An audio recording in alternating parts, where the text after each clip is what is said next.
Alright guys, welcome back man, and in today's video I am going to break down everything you need to know about Mortal Kombat 1. Starting with the brand new Cameo system introduced to MK1. Cameos are an assist-based fighter that you can call in throughout the match. This means that you now have a base roster as well as a cameo roster. A lot of people keep asking, well, can you turn cameos off? And the answer is no. Cameos are a true mechanic of MK1. It's not so much of a tag team mode, but it is now a 1v1 with cameo assist. And like I said before to you guys, we have actually seen these assists already in Mortal Kombat 11.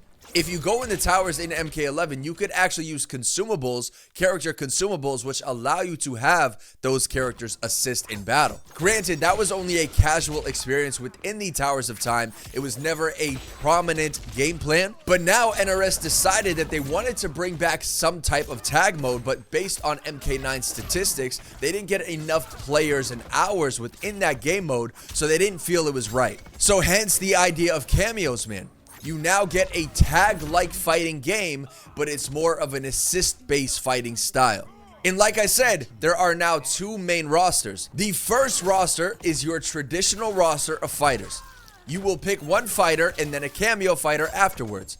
In the first roster, you have 24 base fighters. With the additional Shang Tsung pre-order, that's going to put you at 25. Once you decide on your main character, you now go to the second character select screen, which is the cameo fighter select screen. The cameo fighters roster consists of 16 cameo fighters. So if you account Shang Tsung in the base roster, because he is DLC, you now have 25 plus the 16 cameo fighters, which gives you 41 fighters to choose from, different combinations to choose from. Some main fighters in the main roster will be available to play as a main as well as a cameo fighter. So that is exactly how you will have the Sub-Zero and Sub-Zero combos, the Scorpion and Scorpion combos, the Kung Lao and Kung Lao combos. We actually already got 9 confirmed cameo fighters. We got Scorpion, Sub-Zero, Jax, Sonya, Kano, Kung Lao, Johnny Cage, Goro, and Stryker. And with the idea of cameos, this is a huge factor to the actual gameplay. So now let's break down the gameplay, because there are many new mechanics as well as old mechanics, past mechanics from prior games that have returned, but they are now reimagined. Starting with the meter system, bro, we are back to the traditional 3 bars of meter. You no longer have an offensive side of meter and defensive side of meter. And meter does not regenerate. This means you have to earn your meter. And with that being said, now meter management is going to play a huge role. You can no longer rely on the regeneration aspect to help you in battle. If you decide you want to cash out and meter burn a special move, you better make sure that you are using your meter wisely. And on the defensive side of things, man, Breaker is back. You no longer have breakaway. Whenever you get it confirmed into a combo, you never have to stress about your opponent breaking away and punishing you for hitting them. However, the new change with Breaker is you need all 3 bars of your meter, and your cameo has to be available to use. And on the topic of defensive mechanics, they are introducing a brand new mechanic called up block. But before I get into that, I have to throw this in. Yes, there is a block button. A lot of people were concerned that it might be hold back or down to block, but no, man, the block button returns in MK1. So up block, the idea of this mechanic is you hold block and up at the same time, and this is to counter jump-ins. NRS is known for having pretty OP jump-ins, like jump-in 3s, jump-in 4s. So this mechanic allows you to punish a jumping opponent. If your opponent does a jump-in 3, you can do up block and get a full rounded combo punish. The mind game to this, however, is that up block puts you in a state of recoverability. So the mind game is your opponent can just do raw jump-in and grab you, or they could do raw jump in and go for a low combo starter. This means you put yourself at a risk if you go for up block, but it's more of a high risk, high reward type idea. But honestly, I'm all for that, because there shouldn't be no risk for you taking a chance on getting a anti-air. In a sense, it's not a true anti-air, but it's a way to prevent people from jumping at you.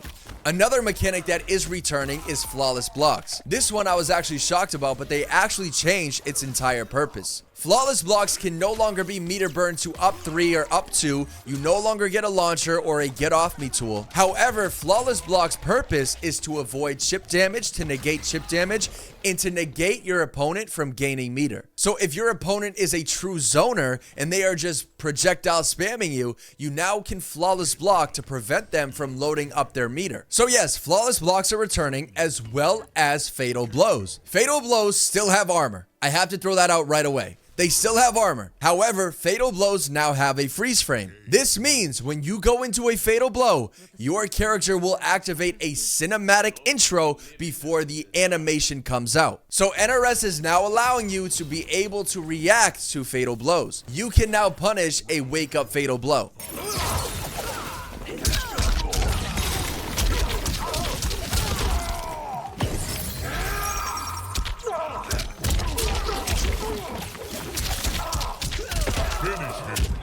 Right there, you saw Liu Kang stuff Sub-Zero on the first startup frame. I'm not exactly sure when the armor kicks in, but I have seen fatal blows absorb armor. But at the same time, all fatal blows are pretty much reactable now. So that's a huge change because now fatal blows aren't as OP as they once were. Granted, they still hit hard, man. Like Liu Kang's fatal blow does 35% raw. And I know Sonic Fox found a Kenshi combo that did 50%, and that was just a basic combo. So once we get our hands on this game, man, we are going to find some cheap stuff regarding the fatal blow aspect. Off of confirms or combos, whichever route you take, we are going to get some big boy damage. Another attribute that a lot of fans love, man, is brutalities. Brutalities are returning, and we have seen a couple so far, so take a look. I've done my duty. Kenshi wins.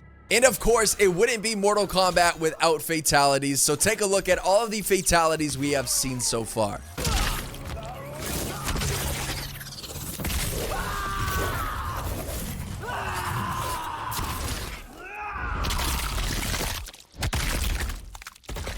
Fatality. Liu Kang wins. Flawless victory.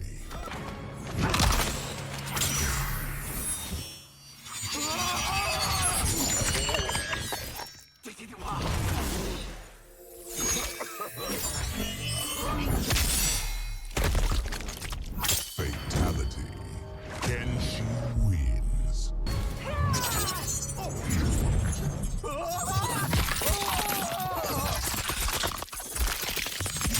Fatality.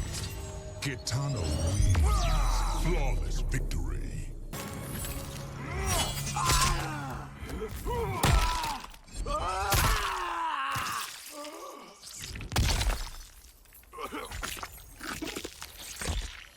Fatality.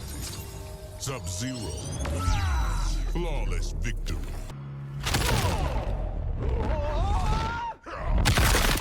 Fatality. Fatality.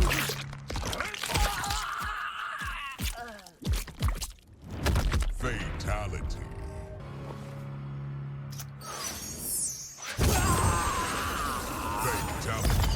Another note I want to make, man, is because we now have the Kameo system, custom variations are no longer a thing. Cameos have replaced the variation system, which in my opinion is great, bro, because we now have complete characters. Of all the characters we have seen so far, man, Sub-Zero looks like his kit is fully stacked. In my honest opinion, you know, we only have so much footage of MK1 right now, but this is the best iteration of Sub-Zero I have seen in years. So with that being said, man, I want to show you guys some of the coolest little highlights that I found watching other creators' footage, and I want to share it here with you guys in case you missed it. You would immediately attach that to, because yes, the situational stuff that happens with cameos is all over the place, and cameos go a lot deeper than just like assist 1, assist 2. To say that enhanced moves don't just add a singular property to everything like armor or an extra 1 hit at the end or something like that. There's some pretty fascinating stuff that happens for enhanced version of this other thing that uses 2 bars. For example, I think Sub-Zero had hard knocks down for some decent wake-up opportunities if you're looking for that. And these like combo routes the game. And granted, people will figure out really good stuff eventually. Another thing that just crossed my mind about the gameplay is that there are armored moves in this game. However, the armored moves so far seem to just be get off me tools. There are no armored launchers, so I can throw that out there. I know that for a fact. You know, I gotta say this too, because one of my favorite things so far that I'm noticing is that although you have specific characters that we have access to, most characters have a whole new reimagined design. Like, they still give that classic feel to these special moves, but Liu Kang, for example, he no longer has the classic bicycle kick. You know, we see it in his fatal blow, but his true special move bicycle kick is now like a cyclone kick. So it's so cool to see these new classic special moves reimagined. And on that same note, man, the character select screen is fucking beautiful. The seamless transition from character interactions into the actual stage is just next level creativity. I gotta give them credit for that transition, man, because it is truly mind-blowing to see. But that's it from me, man. I hope this video was helpful. There is so much content coming your way, man, on this channel. So just be on the lookout. I got you guys covered, and I'm truly excited for MK1, man. But take care, man, and I'll catch you guys in the next one.